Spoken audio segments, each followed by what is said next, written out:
Weight loss म्हणजे ही concept होऊन गेलेली आहे की एक्झरसाइज करणं, फूड सप्लिमेंट घेणं, डाएट मेंटेन करणं. असंच का बरं? कारण की हे फिक्स होऊन गेलेलं आहे की चरबी जी आहे ना ती बर्न केली पाहिजे.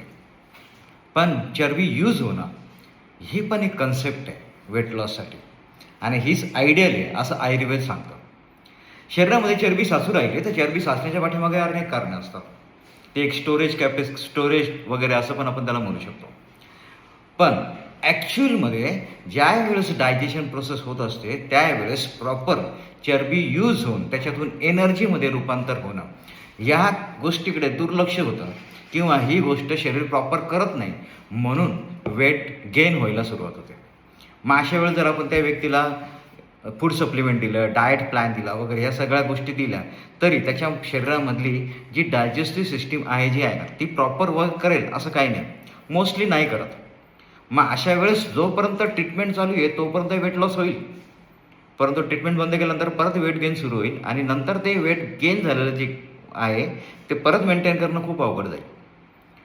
आयुर्वेद काय सांगतं? आयुर्वेद असं सांगतं की डायजेस्टिव्ह सिस्टीम जी आहे ती जर व्यक्तीची प्रॉपर झाली तर शरीरामध्ये चरबी यूज होण्याची पण प्रक्रिया जी आहे ती कालांतराने सुरू होते.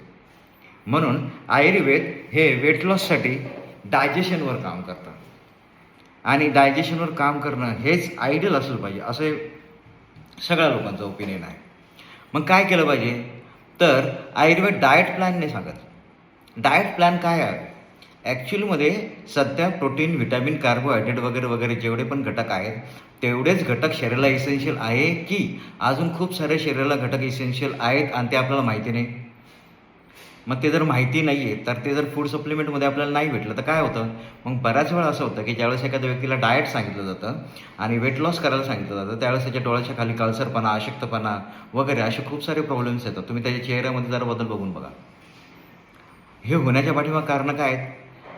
वेट लॉससाठी प्रॉपर जी गायडन्स आहे ना ते नाही भेटलेलं. तर आयुर्वेदाचं ओपिनियन असं आहे की शरीरामध्ये साचलेली जी चरबी आहे त्या चरबीला पण एनर्जीमध्ये रूपांतर करण्यासाठी जर आपण डायजेस्टिव्ह सिस्टीमवर काम केलं तर कंटिन्युअस हे वेट लॉस राहील. ही पहिली गोष्ट. दुसरी गोष्ट, प्रत्येक आयुर्वेदिक मेडिसिन जे आहे ते ह्युमन बॉडीला इनडायरेक्टली ट्रेनिंग देण्याचं काम करतात, डायरेक्ट ॲक्शन करत नाही. उदाहरणार्थ, ज्यावेळेस एखादा लहान मुलाला पोलिओचा डोस दिला जातो, मग तो पोलिओचा डोस जो आहे ना तो कसा असतो माहिती आहे? पोलिओचा मेलेला व्हायरस असतो. मग पोलिओचा मेलेला व्हायरस जो आहे ना तो त्याला प्यायला दिला जातो, एकदा दिला जातो, दोनदा दिला जातो आणि शरीरामध्ये ज्या फाईट करणाऱ्या ज्या पेशी असतात ना, पांढऱ्या पेशी, सैनिकी पेशी म्हणतो आपण त्याला, त्या सैनिकी पेशी मेलेला व्हायरसला खाऊन टाकतात. मग एकदा आला खाल्ला, दुसऱ्यांदा आला खाल्ला, तिसऱ्यांदा आला खाल्ला, ज्यावेळेस चौथ्यांदा पण येतो नव्हतं त्याला सहज खाल्लं जातं. का? कारण की पांढऱ्या पेशींना त्या व्हायरसला खायची सवय पडली. त्याला म्हणतात वॅक्सिनेशन प्रोसेस. ही आयुर्वेदामध्ये आहे. आयुर्वेद हे डायरेक्ट ॲक्शन करत नाही तर ह्युमन बॉडीला इनडायरेक्टली ट्रेनिंग देण्याचं काम करतं. मग डायजेस्टिव्ह सिस्टीमला ज्यावेळेस ट्रेनिंग देण्याचं काम होतं त्यावेळेस आज फॅट यूज करण्यासाठी मेडिसिन काम करेल, उद्या काम करेल, परवा काम करेल, नंतर आता ह्युमन बॉडीला सवय पडली, 3 महिन्यानंतर 4 महिन्यानंतर वेट लॉसचं मेडिसिन घ्यायची गरज नाही पडत. That is a vaccination process.